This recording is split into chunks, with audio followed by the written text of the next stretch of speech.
Well, as the weddings continue, California courts heard two more legal challenges to same-sex marriage today. They were from conservative groups around the state of California. KRON 4's Jonathan Bloom is live with the new details just into the newsroom. Jonathan. And Pam, this afternoon, an appeals court struck down one of those two challenges. Just a few minutes ago, we learned about the ruling in the second case. A judge in Sacramento has essentially sidestepped this lawsuit by saying the case really ought to be heard in San Francisco and giving the state the option to move the case there.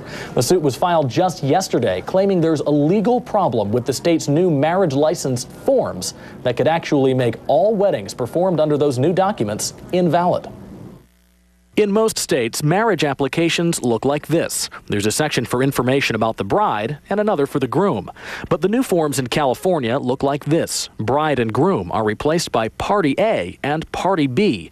The new forms are not only being used at San Francisco City Hall today, they're being used all over the state. But a handful of elected officials from 4 counties, Nevada, Yuba, Sutter, and Stanislaus counties, signed on to a court petition claiming those forms are illegal. They told a judge in Sacramento that the legislature would have to approve changes to the form and could only do that after holding a 45-day public comment period. The other challenge heard on Tuesday went to the Court of Appeals, asking for a temporary stop to all same-sex marriages until voters decide on a proposed ban this November. Conservative groups backing the challenge argued the Supreme Court left dozens of laws still on the books that use words like bride and groom, male and female, and husband and wife, and wanted them left alone until voters have their say. But a panel of judges denied the request, saying their job was to enforce the Supreme Court's decision, not to go against it. But as for this other lawsuit over the application forms, this one is still in play.